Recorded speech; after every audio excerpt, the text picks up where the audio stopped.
नमस्कार विद्यार्थी मित्रों, आज आपने धोरण 11 विषय तर्कशास्त्र अंदर 5मो पाठ के जे जटिल संयुक्त विधान અને એના પ્રકાર એના દ્વારા સત્યતા મૂલ્ય અને સત્યતા લક્ષી જે કારકો છે એ કારકો દ્વારા વિધાનની સત્યતાની ચકાસણી કરી આ મુદ્દા ઉપર આપણે અધ્યયન કરવાનું છે। હવે જેવી રીતે આગળ આપણે શીખતા સાદું વિધાન, સંયુક્ત વિધાન, એવી જ રીતે જટિલ સંયુક્ત વિધાન। જટિલ સંયુક્ત વિધાનને આપણે સામાન્ય પરિભાષા આપતા કે એમાં બે કે તેથી વધારે કારકોનો ઉપયોગ હોય, વધારે કારકોનો ઉપયોગ થયો હોય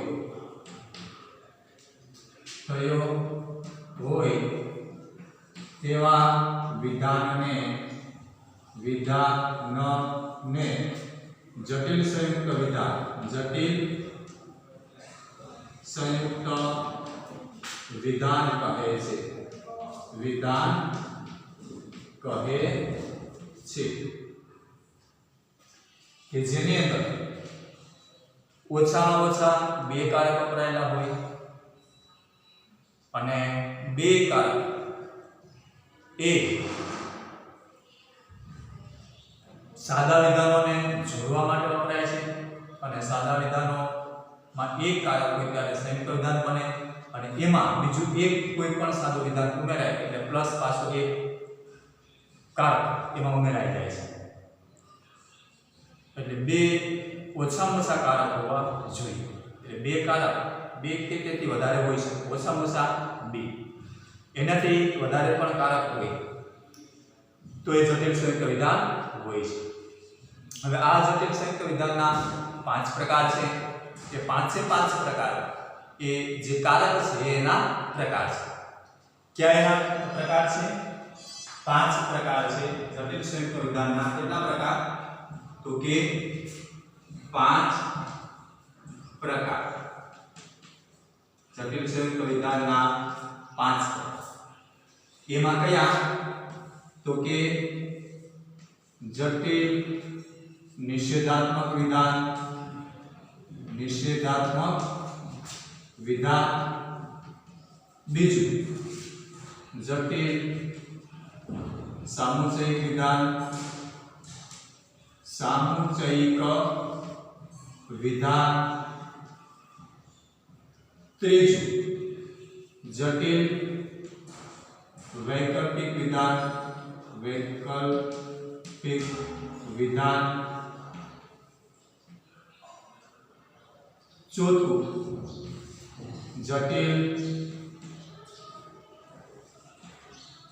शर्ती विधान और पांचमु जटिल द्विशर्ती विधान, द्विशर्ती विधान। आ बधा ज केवा छे? तो के जटिल संयुक्त विधान, जटिल संयुक्त विधान एना 5 प्रकार। ए 5 प्रकार ना आधारे विधान सादु विधान छे ए बीजा सादा विधान साथे जोड़ाई जाय छे अने बे विधानों एक विधान बनी जाय छे। एना पछीनो मुद्दो आपणे शीखाता ए एवो हतो के कौंसनो उपयोग करवो, कौंस नो उपयोग करवो। हवे आ 5 प्रकारमांथी क्या प्रकारनुं जटिल संयुक्त विधान छे ए ज्यारे आपणे जाणवुं होय, ए ओळखवुं होय तो कई रीते? तो के जे कारक कौंसनी बहार आवतो होय, जे कारक कौंसनी बहार आवतो होय मतलब के आखा विधानने लागू पड़तो होय ए कारक जे होय ए जटिल संयुक्त विधानों प्रकार गण। दाखला तरीके उदाहरण तरीके एमां एवुं लखेलुं होय के ए समुच्चय, बी શરતી સી આવું વિધાન આપેલું તો આમાં બે કારકો તો છે. હવે એ બે કારકો છે એમાંથી જટિલ સંયુક્ત વિધાન કયું તો એને આપણે આગળ વાત કરી હતી કે આને કૌંસમાં લઈ લઈએ તો જટિલ સંયુક્ત વિધાનનો પ્રકાર આ બને છે. એવી જ રીતે એ સમુચય બે શરતી સી એમાં જો આને કૌંસ કરવામાં આવે તો સમુચય બહાર નીકળી જાય છે. એટલે આ જટિલ સામુચયિક સંયુક્ત વિધાન છે. જટિલ સામુચયિક સંયુક્ત વિધાન આ જટિલ વિધાન છે કયો પ્રકાર આવશે તો કે શરતી કેમ કે કૌંસની બહાર છે એટલે એમાં કયું વિધાન આવશે તો કે જટિલ શરતી સંયુક્ત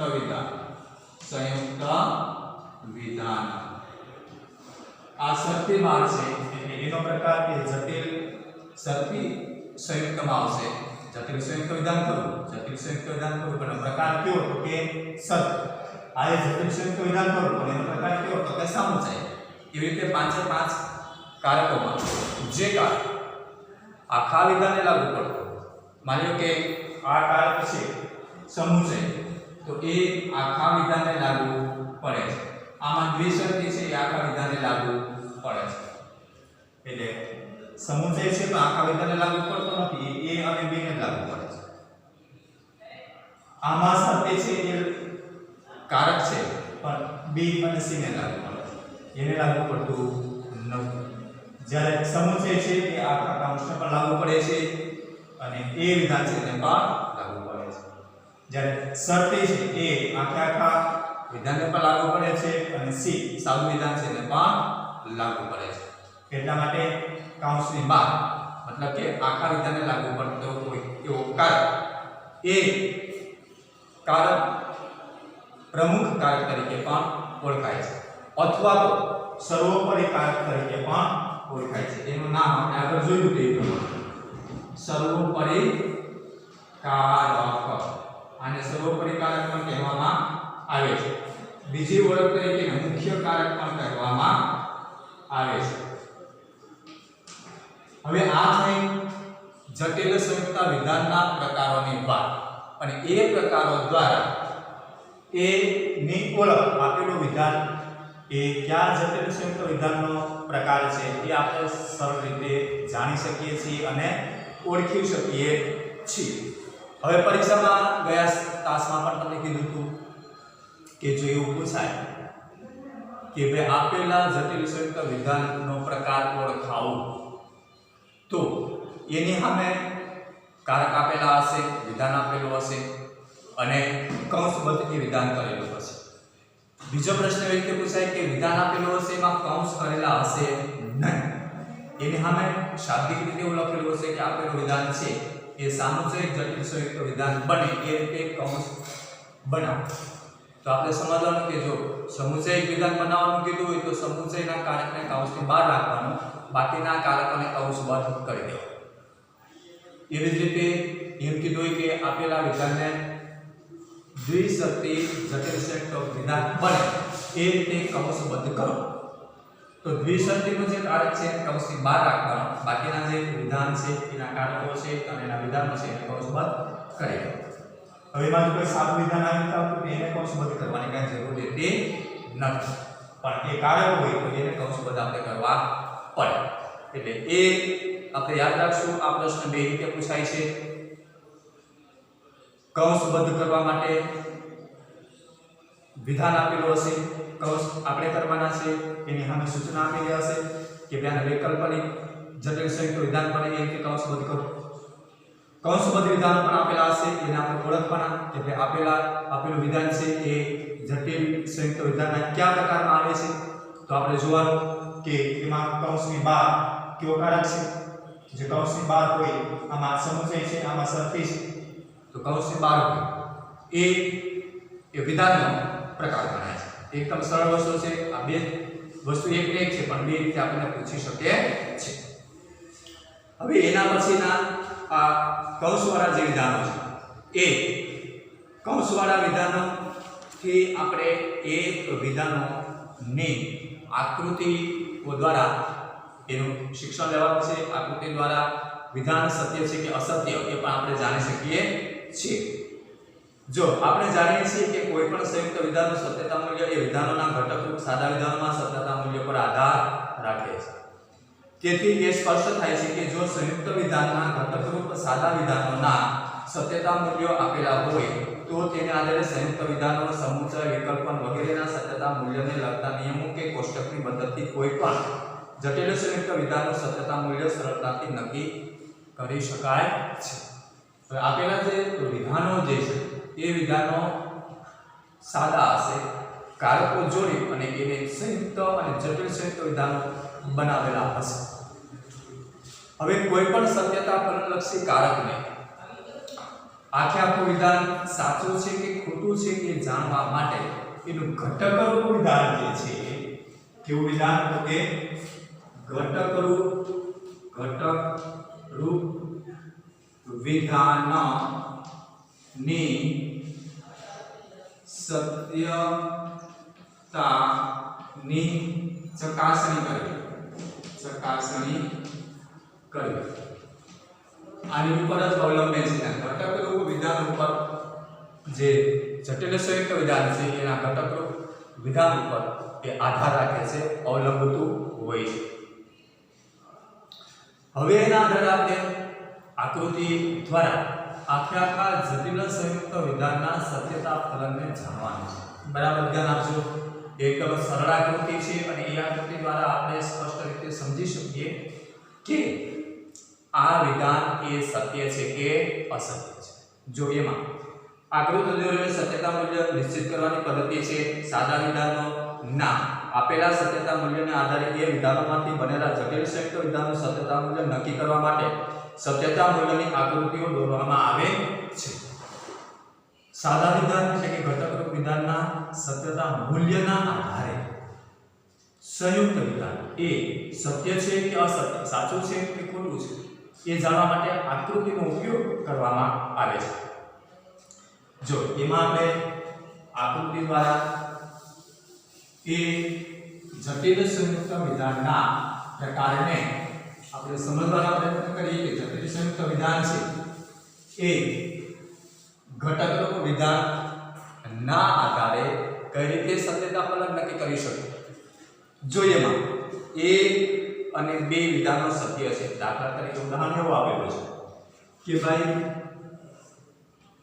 ઉદાહરણ તરીકે a અને b આ વિધાનો છે એ કેવા છે તો કે સત્ય છે। આકૃતિની અંદર જો પ્રશ્ન પૂછેલો છે તેમજ x અને y વિધાનો અસત્ય છે, સત્ય છે તેમજ x અને y વિધાનો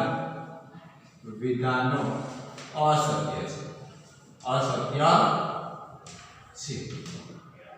હવે આવું એક ઉદાહરણ આપેલું છે કે ભાઈ આને આપણે સત્ય માનવાના છે। કયા બે વિધાન a અને b આપણે નીચે વિધાન આપેલું હશે એમાં અને x અને y ને કેવા માનવાના છે તો તે અસત્ય ગણવાના છે।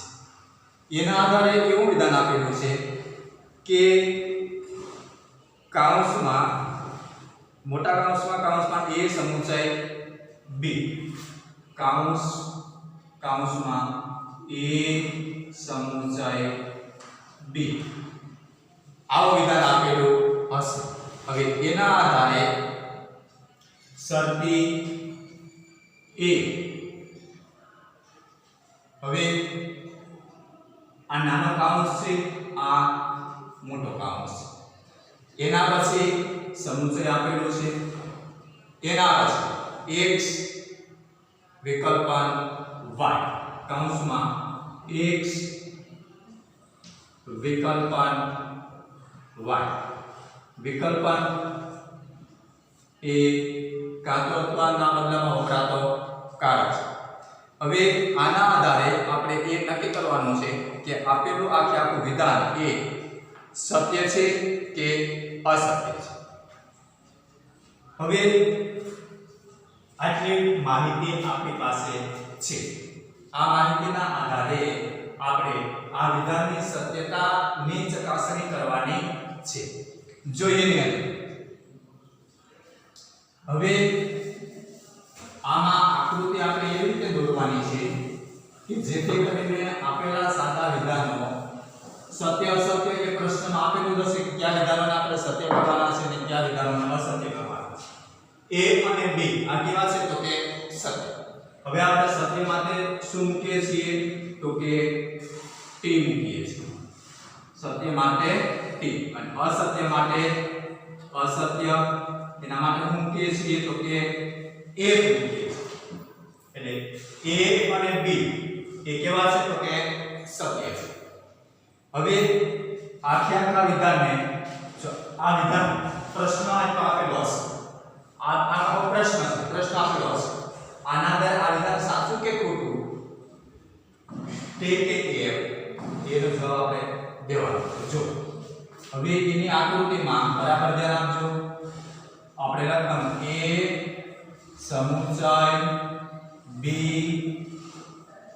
કાઉન્સમાં સત્ય A મોટો કાઉન્સ પૂરું સમુચય કાઉન્સમાં x વિકલ્પન y આવું વિધાન આપેલું છે. હવે આ વિધાનને શરૂઆત આપણે જાણીએ છીએ કે પ્રશ્નની અંદર જ એટલી માહિતી આપેલી હશે કે આમાં કયા વિધાન સત્ય છે અને કયા વિધાન અસત્ય છે. એટલે એમાં એવું કીધું કે A અને B સત્ય. સત્ય માટે શું મૂકવાનું છે તો કે T. આમાં જ્યાં A અને B આવતા હોય એની નીચે આપણે T લખી નાખવાનું છે કેમ કે સત્ય છે એટલે. તો આ A છે તો એમાં શું લખવાનું તો કે T. અહીંયા પાછો A છે તો શું લખવાનું તો કે T. અહીં પણ પાછું શું છે તો કે A છે એમાં શું લખવાનું T. આ ત્રણ T શા માટે લખ્યા તો કે એટલા માટે કે એવી સૂચના આપેલી છે કે ભાઈ A અને B એ સત્ય છે. સત્ય એટલે કેવા છે તો કે T છે. x અને y કેવા છે અસત્ય તો કેવા છે તો કે આપણે મૂકવાનું છે f મૂકવાનું છે. આખા વિધાનમાં જેને x અને y એની નીચે આપણે મૂકી દેવાનું છે. આને મૂકવાનું તો કે f મૂકવાનું. y ની નીચે પણ મૂકવાનું છે તો કે f મૂકવાનું છે. હવે આથી શરૂઆત કરવાની એટલે બધું તો કાંઈ મુશ્કેલી નથી કેમ કે આપણે જાણીએ છીએ કે આ માહિતી આપેલી જ છે. પ્રશ્નની અંદર આ માહિતી આપેલી છે. સત્ય હતું એના માટે આપણે T મૂક્યા છે. જ્યાં જ્યાં સત્ય હતું ત્યાં આપણે T મૂકેલા છે. અસત્ય તો ત્યાં F મૂકેલા છે. હવે રહી વાત કઈ તો કે આ બેને જોડવાના છે. એની વચ્ચે શું આપેલું છે તો કે સમુચય આપેલો છે. તો આ T છે અને આ પણ T છે. જો એ બંને સમુચયનો નિયમ યાદ રાખવાનો. આપણે શીખી ગયા પાંચે પાંચ કારકનો નિયમ કે ભાઈ સમુચયના નિયમમાં એવું છે કે એનો પૂર્વાંક પણ સત્ય હોય અને ઉત્તરાંક પણ સત્ય હોય તો જ આખું વિધાન એ સત્ય. મતલબ કે અને વાળું કોઈ પણ વિધાન છે કે અને પહેલા આવતું વિધાન પણ સાચું હોય અને આને પછી આવતું વિધાન પણ સાચું હોય તો અને તો જ અને વાળું વિધાન એ સત્ય હોય છે નહીંતર એ અસત્ય જ હોય છે. આ નિશ્ચિત નિયમ છે કે આપણે શીખી ગયા. એટલે અને વાળા આ નિયમો યાદ રાખવાના પાંચે પાંચ કારકના તો જ આપણને આ આકૃતિ આવડે નહીંતર આવડે નહીં. એટલે આપણે નિયમ યાદ રાખવા કે ભાઈ સમુચયનો નિયમ શું તો કે સમુચયમાં એનો પૂર્વાંક પણ સત્ય હોય અને ઉત્તરાંક પણ સત્ય હોય તો અને તો જ અને વાળું વિધાન એ હંમેશા માટે સત્ય હોય છે. એનો અર્થ એ થાય કે સમુચય વાળા વિધાનમાં એની પહેલા આવતું વિધાન પણ સાચું હોવું જોઈએ અને એના પછી આવતું વિધાન પણ સાચું હોવું જોઈએ. એનો અર્થ એ થાય કે સમુચયની પહેલા જે વિધાન છે એ સત્ય એટલે કે T હોવું જોઈએ. અહીં T છે એના પછી આવવાનું વિધાનમાં સત્ય હોવું જોઈએ એટલે કે t હોવું જોઈએ તો પણ t અને t હોય બે t હોય તો આખા વિધાન કેવું હોય તો કે હંમેશાને માટે t જ હોય છે આ નિશ્ચિત બાબત છે એટલે આના આધારે આપણે આ વિધાનને આખું વિધાન છે સાચું છે ખોટું નથી આ નિશ્ચિત થયેલી વાત છે કે આખું વિધાન છે કેવું છે તો કે એ વિધાન સત્ય છે કયું તો કે a સમુચય b કેમ કે બે કે છે t તો t મતલબ કે t વાળું વિધાન આપતું હોય તો એ હંમેશા માટે સત્ય જ હોય છે અસત્ય હોતું નથી હવે નાના કાઉન્સ પછી પાછું બીજો નાનો કાઉન્સ જોવાનો કે નાના કાઉન્સથી શરૂઆત કરવાની જેમ જેમ નાના કાઉન્સ હોય એટલે પહેલા જવાબ આપણે લખી નાખવાનો પછી મોટા કાઉન્સ તરફ જવાનું હવે આ વિકલ્પનો કાર્ય છે જો આ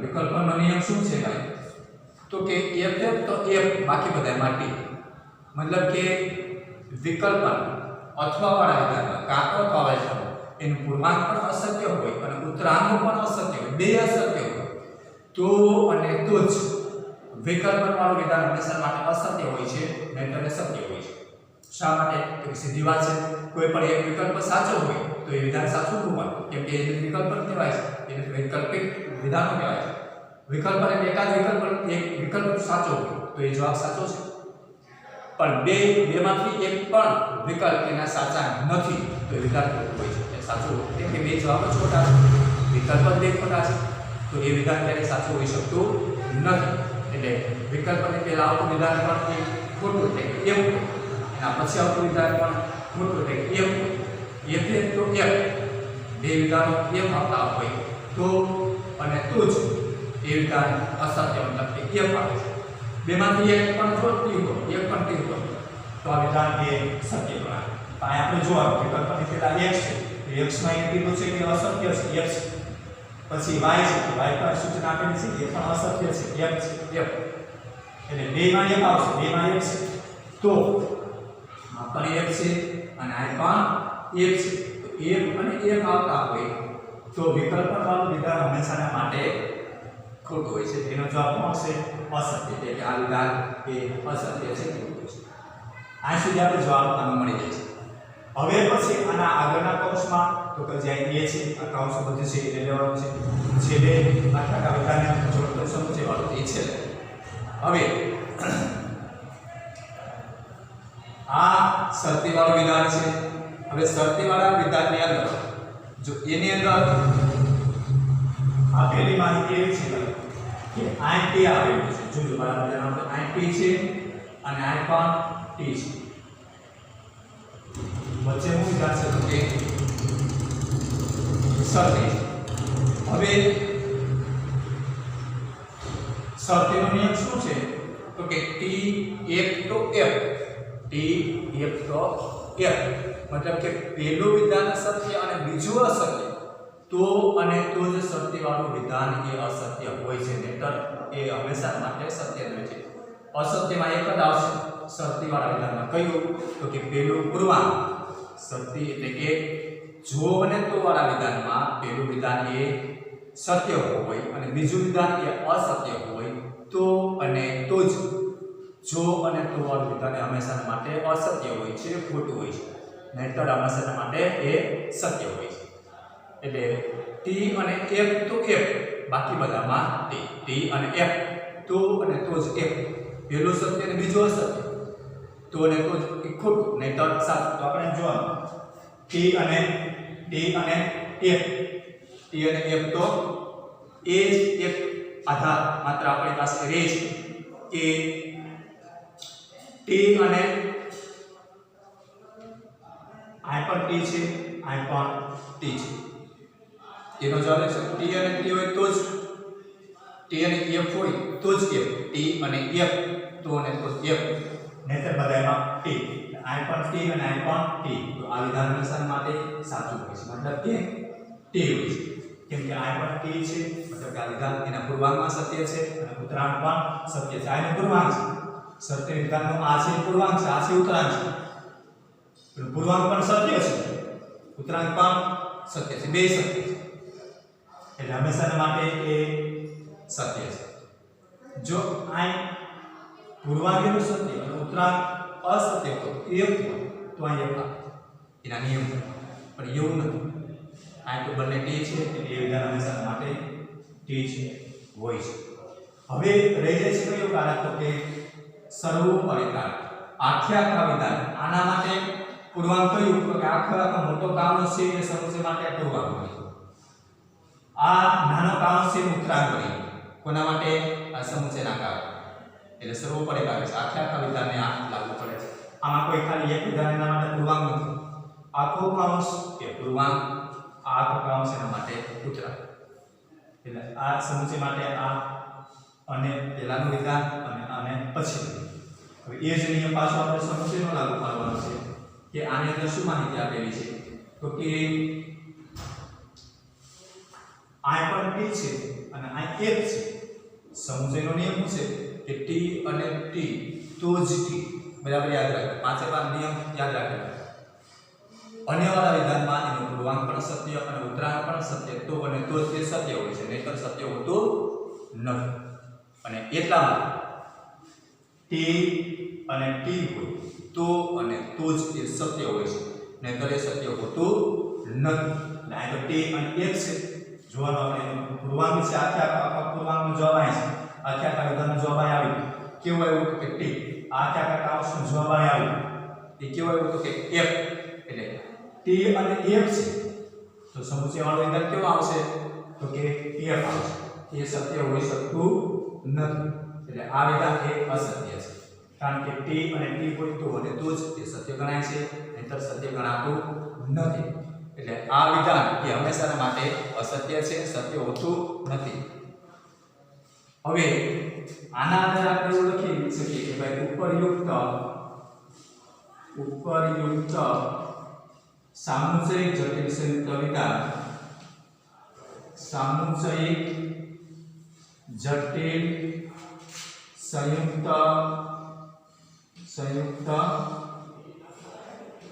વિધાન સામુચયિક જટિલ સંયુક્ત અને એનો પ્રકાર કયો સામુચયિક જટિલ સંયુક્ત વિધાનનો કયો સમુચય વાળો પ્રકાર શા માટે તો કે આ સમુચય છે એ આખા વિધાનને લાગુ પડે છે આખા વિધાનને જોડતો એક કારક કૌંસની બહાર છે એટલે સર્વોપરી કારક છે અને એટલા માટે આખું વિધાન એ કયું ગણાશે તો કે સામુચયિક વિધાન ગણાશે સામુચયિક શા માટે તો કે આ સમુચય છે એટલા માટે સામુચયિક જટિલ સંયુક્ત વિધાન એ કેવું છે તો કે f મતલબ કે એ કોઈ તો આ વિધાન કેવું હોય અસત્ય છે આ જટિલ સંયુક્ત વિધાનની કોઈ પણ રીતે ચકાસણી કરવામાં આવે તો આ આખું વિધાન એ અસત્ય જ હોય છે ક્યારે સત્ય હોતું નથી આવી રીતે આકૃતિ દ્વારા આપણે સાદા વિધાન તેના ઘટકરૂપ જે વિધાન છે આમાં ઘટકરૂપ વિધાન કયા છે તો કે માની લો કે આ a છે આનું છે તો કે ઘટકરૂપ વિધાન એવી રીતે b છે પણ કેવું છે ઘટકરૂપ વિધાન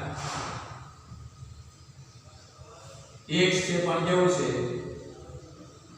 ઘટકરૂપ વિધાન અને y છે પણ કેવું છે તો કે ઘટકરૂપ વિધાન આ ચારના ઘટકરૂપ વિધાનો છે a b x અને y એ બે વખત છે એટલે જ્યાં જ્યાં એ જે વખત આવે એમાં આપણે t મૂકવાનું છે સત્ય મૂકવાનું છે એટલે એ નિયમ પ્રમાણે આપેલા ઘટકરૂપ વિધાનો ને કારકોની સાથે જોડેલા છે એટલે કારકોની સાથે જોડાતા કેવા બની જશે તો કે જટિલ સંયુક્ત વિધાન કેમ કે આમાં કેટલા કારકો છે 1 2 3 અને 4 કારકો છે 4 કારકોનું બનેલું આ વિધાન છે એટલે 4 કારકોનું બનેલું વિધાન છે તો એ હંમેશા માટે કેવું હોય તો કે જટિલ સંયુક્ત વિધાન છે અને એ આ ઘટકરૂપ વિધાન છે એ શેનાથી જોડાયેલા છે તો કે કારકોથી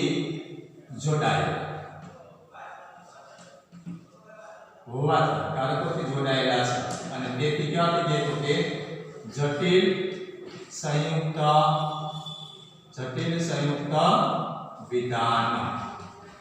હવે આ જટિલ સંયુક્ત વિધાન ક્યારે બનશે તો કે તાર્કિક સંયોગીઓ અથવા તો તાર્કિક કારકોથી જોડાઈ જાય છે ત્યારે એ હંમેશાને માટે કેવું બની જાય છે તો કે જટિલ સંયુક્ત વિધાન બની જાય છે। એટલે આ જટિલ સંયુક્ત વિધાન એ ઘટક રૂપ વિધાનના સત્યતા મૂલ્યના આધારે વિધાન આપેલું હશે એમાં ક્યાં સત્ય અને ક્યાં અસત્ય એ પણ આપેલું હશે એની નીચે વિધાન આપેલું હશે એના આધારે આપણે આકૃતિ દોરવાની અને આકૃતિ દોરતા સમયે શરૂઆતમાં આપણે t અને f મૂકી દેવાનું છે આપેલું છે એ પ્રમાણે ઉપર સૂચનામાં પ્રશ્ન આપેલું છે એ પ્રમાણે જ્યાં ઘટક રૂપ વિધાન સત્ય આપેલું હોય એની નીચે t અસત્ય આપેલું કીધેલું હોય કે આ અસત્ય છે એની નીચે f મૂકી દેવાનું છે।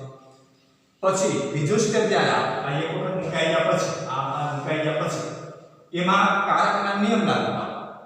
કારકના નિયમ લાગુ પાડી અને એનો જવાબ મૂકી દેવાનો। સમુચય હોય તો t તો t બાકી બધામાં f, નિષેધ હોય તો t તો f અને f તો t, વિકલ્પન હોય તો f બાકી બધામાં t, સત્ય હોય તો tf તો f બાકી બધામાં t અને દ્વિસત્ય હોય તો ff તો f, tt તો પણ t અને t હોય તો પણ t અને ff હોય તો પણ t। બે સાચા હોય તો સાચું અને બે ખોટા હોય તો પણ સાચું। એ કયું તો કે દ્વિસત્ય વાળું જો તો અને તો જ વાળું વિધાન એમાં બે શક્યતાઓ છે કઈ કઈ એના નિયમ પ્રમાણે કે ભાઈ બંને સાચા હોય તો અને તો જ અથવા તો બંને ખોટા હોય તો અને તો જ વિધાન સત્ય હોય છે નહીંતર સત્ય હોતું નથી। એટલે આ પાંચે પાંચ પ્રકાર માંથી જે નિયમની અંદર જે કારક આપેલું હોય એ કારકના નિયમને લાગુ પાડીને જવાબ લઈ લેવાનો। છેલ્લે જે સર્વોપરી કારક આવતો હોય આખા વિધાનને લાગુ પડતો જે કારક આવતો હોય એ સર્વોપરી અથવા તો મુખ્ય કારક છે એ મુખ્ય કારકનો જવાબ એ નીચે આવી જાય એટલે એ કારકનો જે જવાબ છે એના દ્વારા એ જટિલ સંયુક્ત વિધાન સામુચય આમ આપણે લખ્યું સામુચય જટિલ સંયુક્ત વિધાન એ છે મતલબ કે અસત્ય છે ખોટું છે। એટલે આવી રીતે આપણે આકૃતિ દ્વારા પણ જટિલ સંયુક્ત વિધાનની સત્યતા મૂલ્યની ચકાસણી કરી શકીએ છીએ એના સત્યતા મૂલ્ય વિશે આપણે જાણી શકીએ છીએ। એટલે આ આકૃતિઓ પણ પરીક્ષામાં પૂછાય છે। એટલે પાંચ નિયમોને આપણે યાદ રાખવાના, પાંચ કારકોને યાદ રાખવાના અને પાંચે પાંચ કારકોમાંથી જે સર્વોપરી કારક કૌંસની બહાર આવતો આખા કારકને લાગુ કરતો એક કારક એ જટિલ સંયુક્ત વિધાનનો પ્રકાર। એટલે એવી રીતે પાંચના પ્રકાર જે સર્વોપરી કારક હોય એ જટિલ સંયુક્ત વિધાનનો પ્રકાર અને એના દ્વારા આકૃતિમાં જે જવાબ આવે એ હંમેશાના માટે જટિલ સંયુક્ત વિધાનના સર્વોપરી કારકના જ આધારે જવાબ આવી જાય છે। એટલે એના દ્વારા આપણે સત્ય અને અસત્યની ચકાસણી પણ કરી શકીએ છીએ। આજનો તાસ આપણે પૂર્ણ કરીએ છીએ। આ વિડિયો પૂરો થઈ ગયા પછી પીડીએફ ની અંદર અથવા તો ફોટા સ્વરૂપે પ્રશ્નોત્તર આપેલા હશે, એના મુદ્દાઓ આપેલા હશે, એના પેરેગ્રાફ આપેલા હશે તો એ બધા પરીક્ષાલક્ષી હોમવર્ક છે। એ હોમવર્કની અંદર આપેલા પેજ એ તમારે તમારી હોમવર્કની નોટમાં ઉતારી લેવાના છે। હોમવર્કની નોટ ઉતારી લીધા પછી આપણા પાઠ્યપુસ્તકની અંદર આ બધા જ પ્રશ્નો એ બધી જ આકૃતિઓ પણ આપેલી છે, એના ઉદાહરણો પણ આપેલા છે। એટલે એની પણ પ્રેક્ટિસ કરવાની છે અને ઘરે બેઠા હોમવર્ક સારી રીતે સારા અક્ષર ઉતારી લેવાનું, એની પ્રેક્ટિસ કરવાની, પાઠ્યપુસ્તકમાંથી જોઈને ઘણી વખત એ આકૃતિઓ દોરવાની, એ આકૃતિઓ દ્વારા આપણે વારંવાર એના પ્રેક્ટિસ કરવાની, અને પ્રેક્ટિસ દ્વારા એ આકૃતિઓ સત્યતા મૂલ્યની ચકાસણી હોમવર્કમાં લખવાની અને હોમવર્ક એ તમારી નોટમાં વ્યવસ્થિત ઉતારી નોંધ કરી અને એની પ્રેક્ટિસ કરવાની, ઘરે અધ્યયન કરવાનું, હોમવર્ક લખી લેવાનું, જેથી કરીને આપણે એકમ કસોટી હોય, સત્રાંત પરીક્ષા હોય કે વાર્ષિક પરીક્ષા હોય તે પરીક્ષાલક્ષી તૈયારી પણ આપણે કરી શકીએ। એટલે પરીક્ષાલક્ષી પ્રશ્નોના હોમવર્કમાં પ્રશ્નો મૂકેલા હશે, તેના મુદ્દા મૂકેલા હશે, પેરેગ્રાફ મૂકેલા હશે તો એ પરીક્ષાલક્ષી હશે। હોમવર્ક એ સારી રીતે વ્યવસ્થિત કરવાનું છે। આજનો ક્લાસ આપણે પૂર્ણ કરીએ છીએ।